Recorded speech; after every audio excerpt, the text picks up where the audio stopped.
la météo avec C3A Productions. Mesdames, bonsoir, messieurs, bonsoir. Ravi de vous retrouver pour une nouvelle page météo. Cette nuit, il est annoncé de fortes précipitations localisées dans certaines régions, sur la bande côtière avec le littoral, le sud-ouest et même les hauts plateaux de l'Ouest ainsi que la région du nord-ouest qui sont concernés. Les températures les plus basses sont même retrouvées dans ces régions-là, allant de 16 à 17 degrés. On aura aussi beaucoup de fraîcheur au centre avec des variations allant de 19 à 21 degrés. Plus en détail, je vous conduis dans la région de la Damawa où il fait un temps très pluvieux comme vous le constatez dans la plupart des villes. Jusqu'en matinée, c'est les mêmes conditions. Sortez en ayant bien évidemment un parapluie. Ensuite, dans la région du nord-ouest, c'est une tempête de pluie qui va s'abattre dans toutes les villes jusqu'en matinée avec des variations allant de 14 à 18 degrés. Pour terminer, seule la ville de Kribi sera arrosée cette nuit et même en matinée dans la région du sud. Pour le reste, c'est un temps calme qui s'annonce. Et donc, comme conseil pratique, mesdames et messieurs, buvez de l'eau potable pour limiter la propagation des maladies en cas d'inondation. Excellente soirée.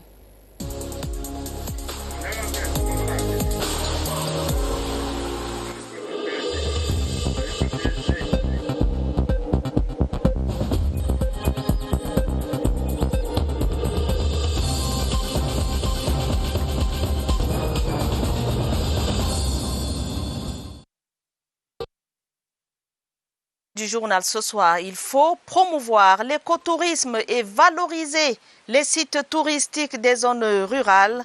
Rappel fait ce dimanche à l'occasion de la célébration de la Journée mondiale du tourisme.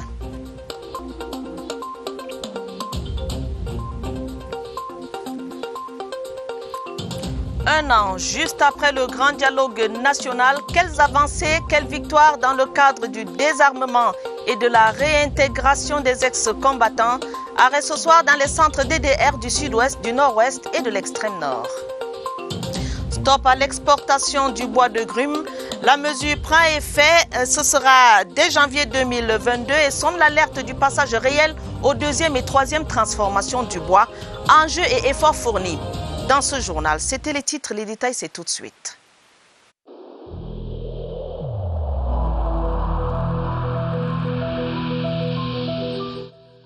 Le port du masque dans l'espace public restera obligatoire jusqu'à nouvel ordre.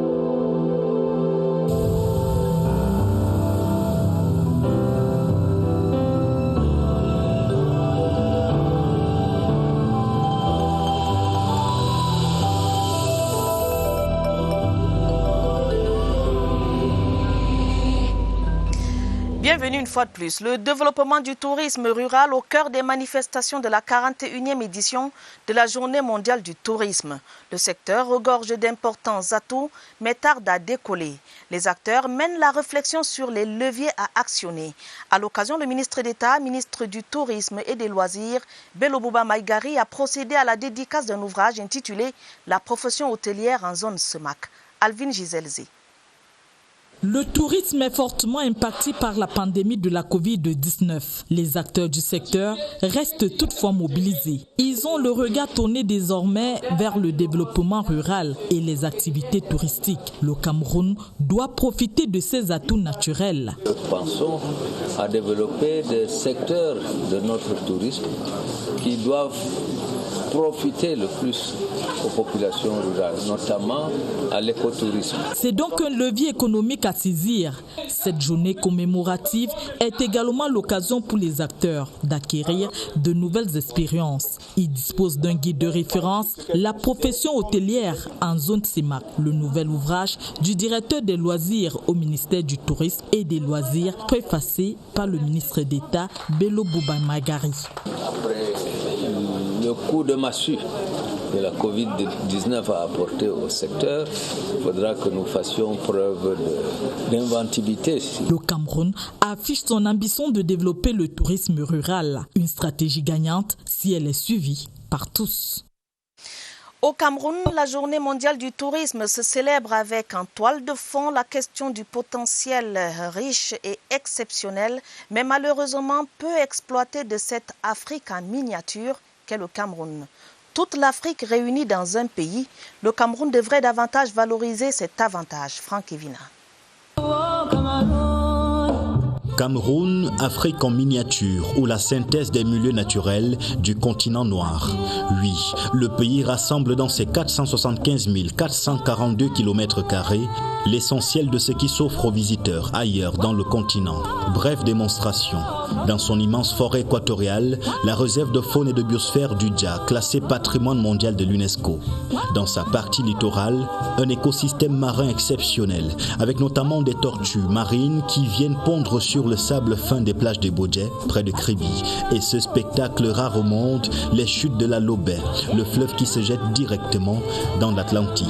Dans sa partie septentrionale, un paysage de savane, des parcs animaliers à Ouaza et Boubandida, sans oublier ce relief féerique des gorges de Kola à Guider. Les hautes terres du Cameroun émerveillent tout autant, avec des massifs volcaniques comme le mont Cameroun à Boya. À cette géographie exceptionnelle, condensée des reliefs d'Afrique, s'ajoutent des atouts folkloriques atypiques. Un pays gâté par la nature qui ne fait pourtant pas partie des destinations touristiques au sens de l'Organisation mondiale du tourisme. Restons au Cameroun, notre beau pays, pour parler des régionales 2020. Les travaux d'examen et de validation des candidatures ont débuté ce dimanche à travers l'ouverture d'une session de plein droit au Conseil électoral de l'ECAM. Le président du Conseil, qui a reçu les bordereaux de centralisation des données, a annoncé que toutes les régions ont acheminé les listes dans les délais. Eno Abrams Egbe a recommandé célérité et probité aux membres du Conseil. Augustin Guizana. Toutes les listes de candidatures ont été centralisées par les démembrements territoriaux d'Elections Cameroun dans les délais légaux. C'est l'assurance du président du conseil électoral. Eno Abrams Egbe est allé visiter les paquets venus des 10 régions. Dans un souci de célérité, le conseil a constitué 5 groupes de travail. À l'ouverture des travaux, le président du conseil électoral a recommandé aux membres d'envisager une approche de flexibilité sur la prise en compte des composantes sociologiques et du genre. Ces missions régaliennes impliquent, cela va sans dire, des qualités et des valeurs intrinsèques telles que la rigueur, l'intégrité, la neutralité, le sens du service et de l'intérêt général et enfin un patriotisme infaillible. Pour le président du conseil électoral, la session consacrée à l'examen et à la validation des candidatures constitue une étape cruciale et déterminante du processus électoral des régionales.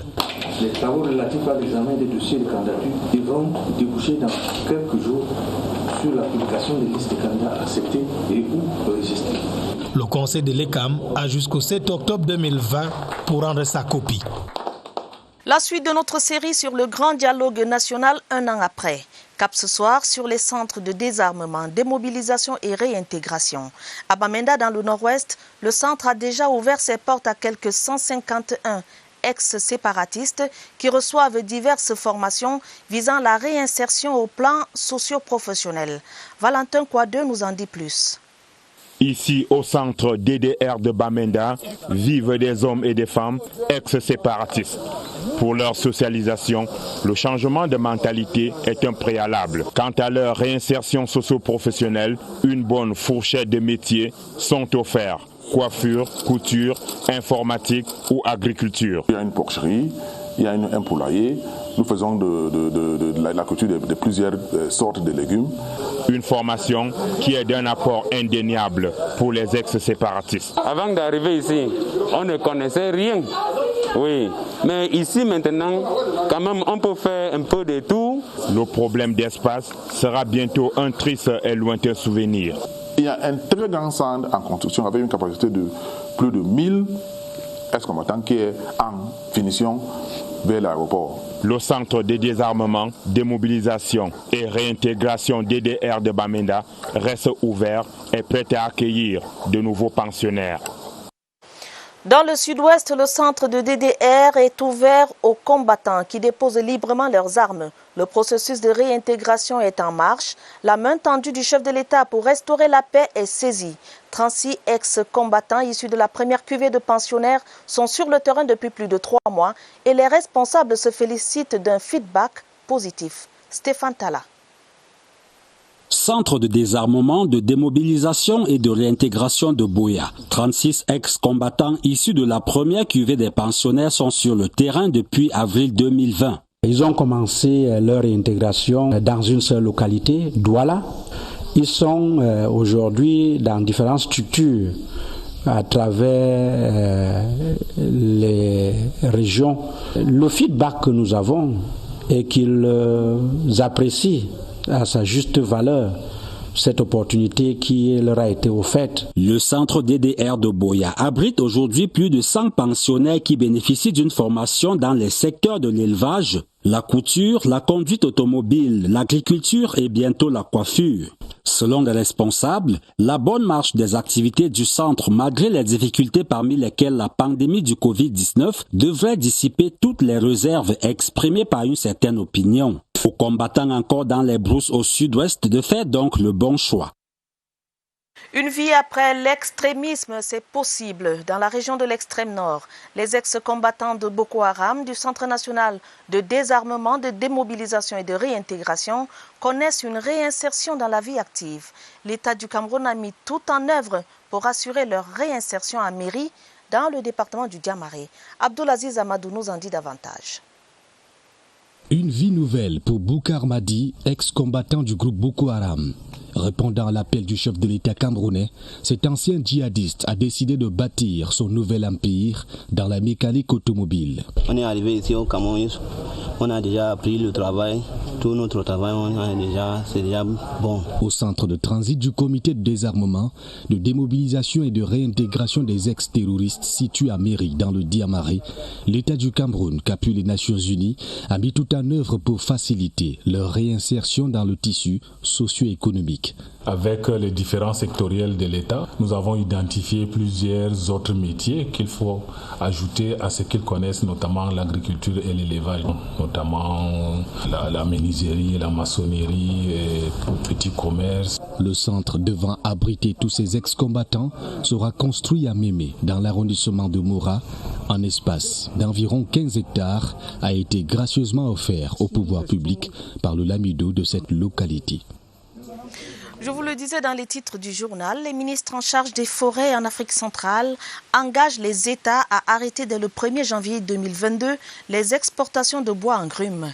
Ils prescrivent la création des industries de première, deuxième et troisième transformation du bois.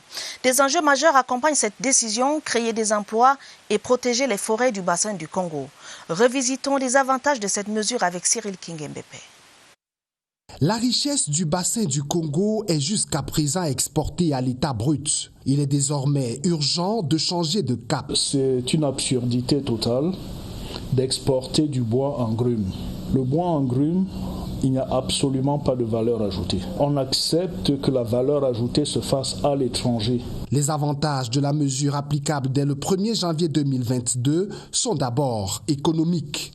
Pour gagner encore plus, ce serait important d'aller jusqu'au bout. Il faudrait qu'on aille à la troisième transformation, transformation en produits finis.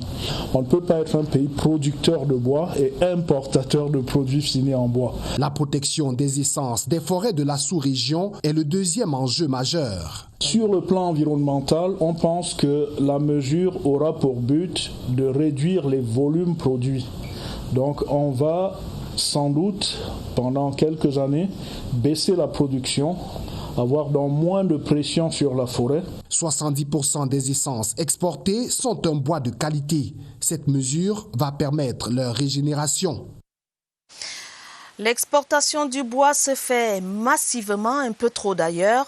Certains Camerounais, heureusement, ont opté pour la transformation locale. C'est le cas dans cette unité de transformation située au sein d'un monastère à Yaoundé.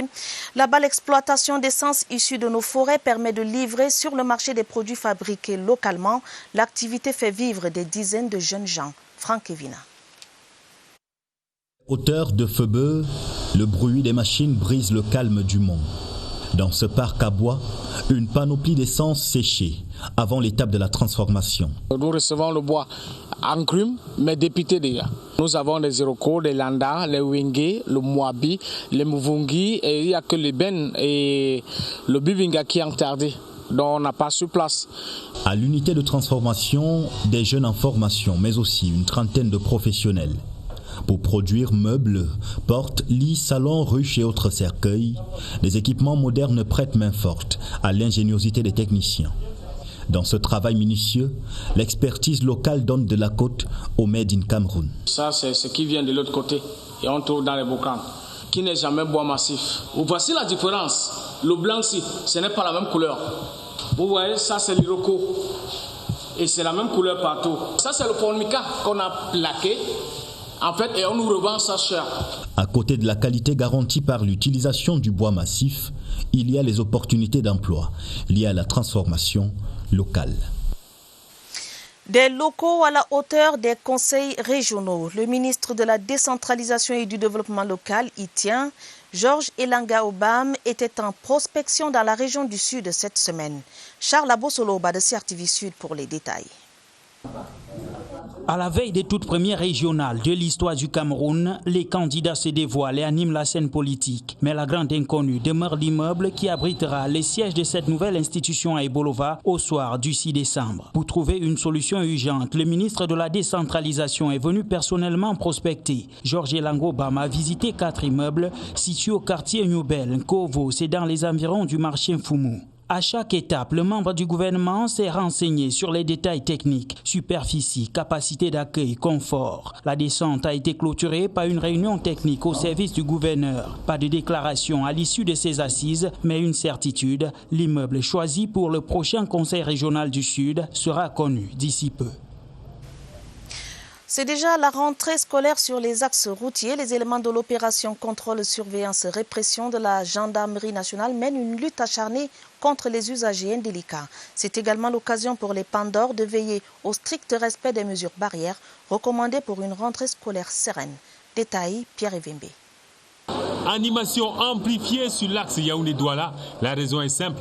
La rentrée scolaire est proche dans un contexte marqué par le spectre du coronavirus qui plane. Alors, roulez couverts, les Pandores ont obligation d'y veiller, de vous surveiller pour le bien de tous. De l'axe jusqu'à Yaoundé. Voilà. Bon voyage.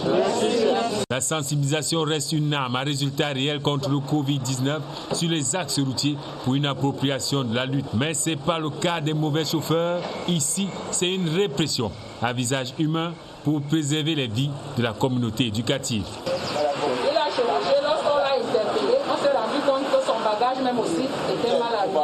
Pour la 292e phase de l'opération de sécurité routière, les bérets rouges n'ont pas eu de ligne rouge dans l'implémentation des mesures prescrites par le haut commandement.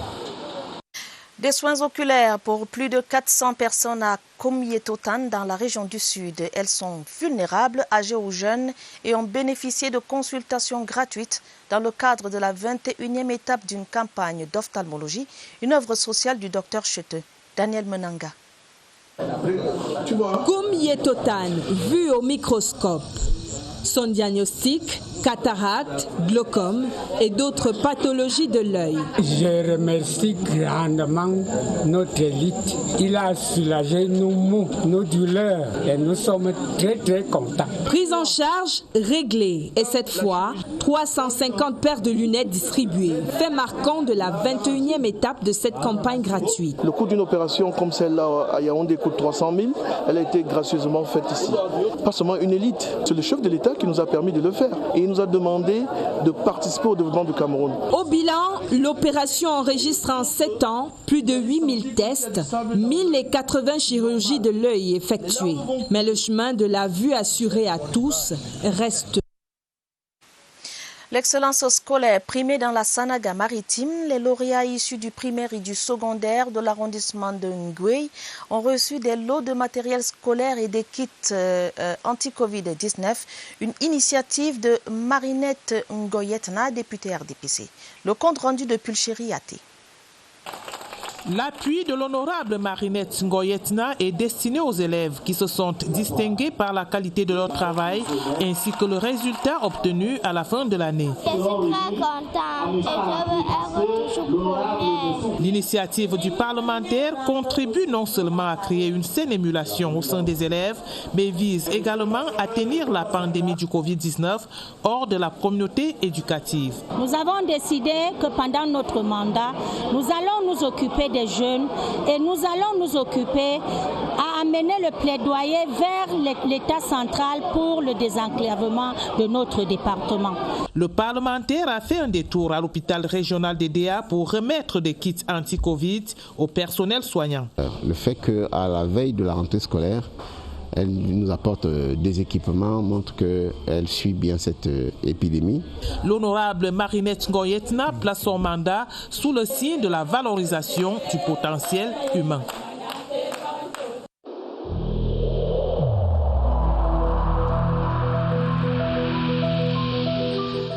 N'oublions pas que la négligence d'une seule personne peut nuire gravement à l'ensemble de la communauté.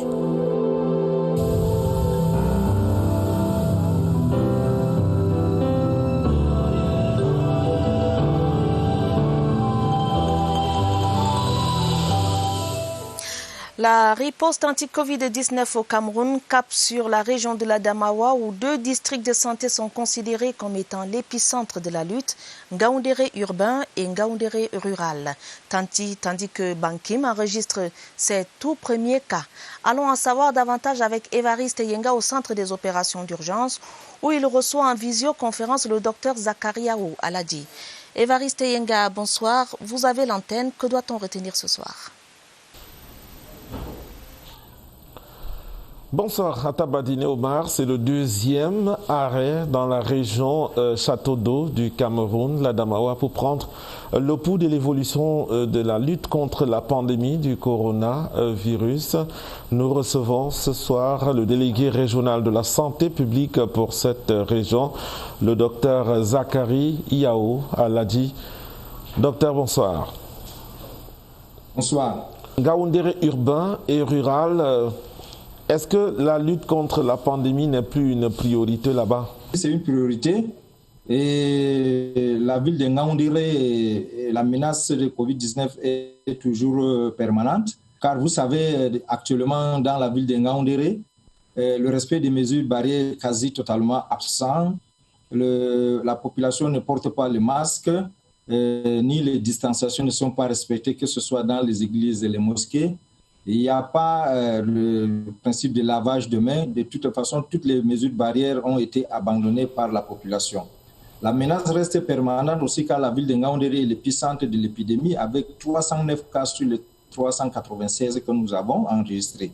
Donc la menace est là et nous accentuons pas de sensibilisation afin que la population puisse être consciente que Covid-19 est encore présent et menaçante dans la région de l'Adamawa. Docteur, quand on tient compte des mouvements des populations, vous les avez évoqués, quand on tient compte de la transmission au niveau communautaire, comment expliquez-vous que Bankim et Bagno n'aient jamais eu de notification de cas jusqu'ici? Dès le début de la pandémie, les districts de Bankim et de Bagno sont restés silencieux. Et à un certain niveau, nous nous sommes inquiétés et nous avons relancé tous les responsables sanitaires et autorités administratives des 2 villes. Et nous commençons par rappeler que le district de santé de Bankim et de Bagno sont entrés en épidémie depuis déjà plus de 3 semaines.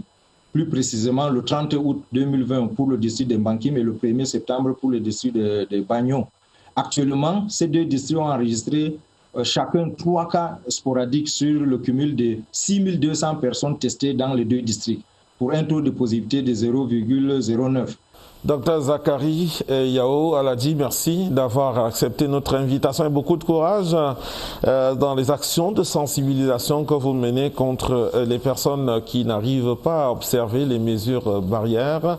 Vous avez suivi pour certains, la menace reste permanente, mais l'observance des mesures barrières est un peu reléguée au second plan et c'est une menace. À vous le plateau. Merci Évariste, merci également au docteur Zakariaou Aladi pour toutes les informations communiquées ce soir. Ultime hommage à Jean-Claude Tila. Le préfet du Fundi repose pour l'éternité à Aubois. C'est à une quinzaine de kilomètres de Soa dans la Mefou et Afamba. Des obsèques présidées par le gouverneur du centre, représentant du chef de l'État. François Bakary de CRTV Centre pour les détails. Eboua, son village natal, porte le deuil de son chef. L'administration camerounaise est en larmes. La famille est inconsolable. Il traçait le sillon, nous le suivions, c'était le guide. Il va falloir, n'est-ce pas,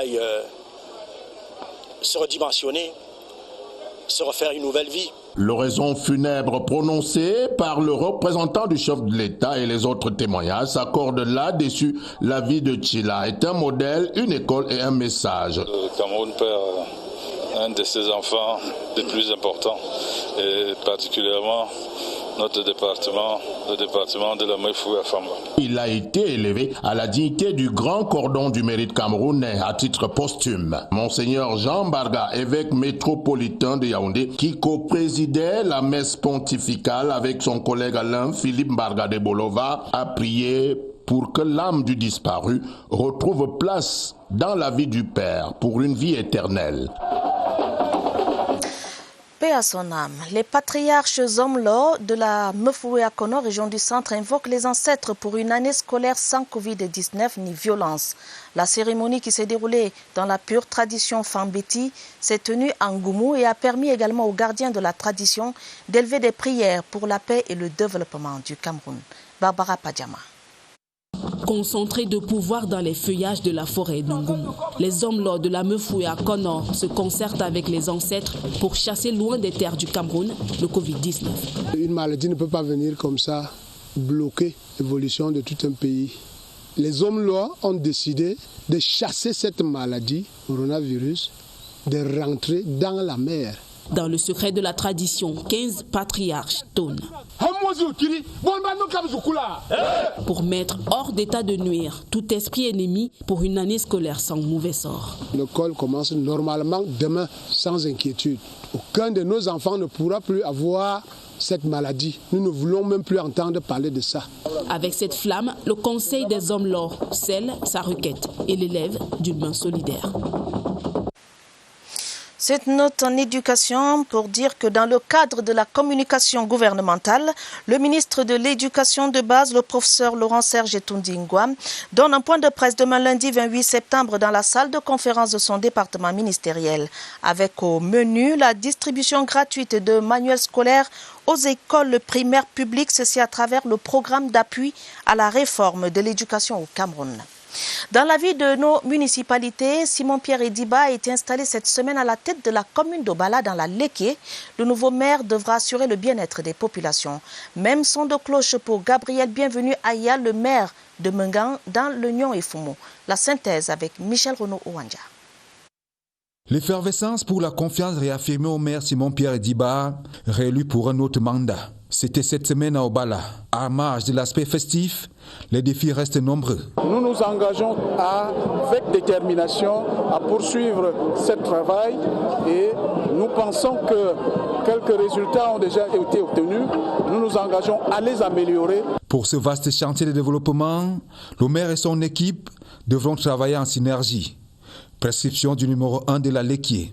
Du côté de Mengan dans l'Oignon Infoumou, Gabriel Bienvenu Aya devra s'atteler à désenclaver sa commune qui reste un important bassin de production agricole. Nous serons sur tous les fronts. Nous devons faire un effort pour que ces populations, nous leur donnons raison de nous avoir renouvelé leur confiance. Ça veut dire que nous devons nous mettre résolument au travail. Les populations qui comptent sur le maire et son équipe expriment le pressant besoin d'être dotés des points d'eau et des voies de communication.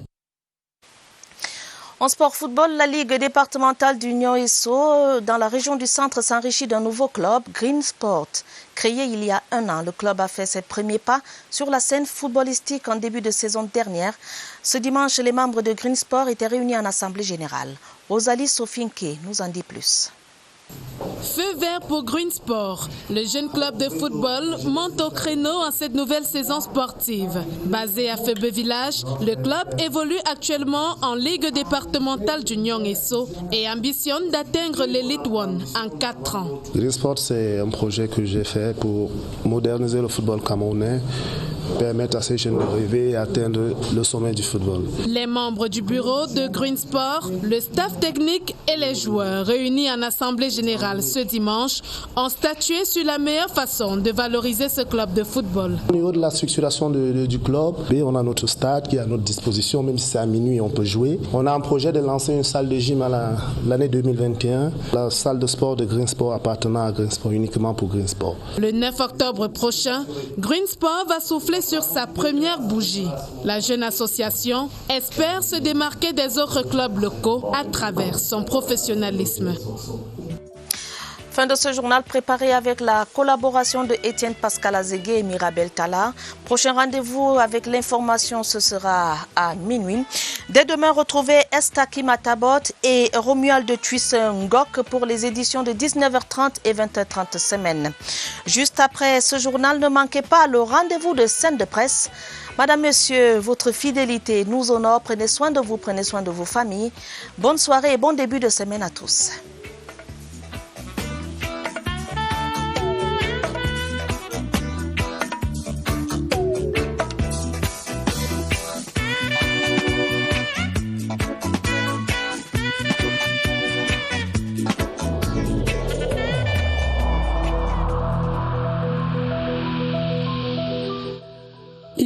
Essentiel que les mesures qui ont été indiquées soient absolument respectées par chacun de nous.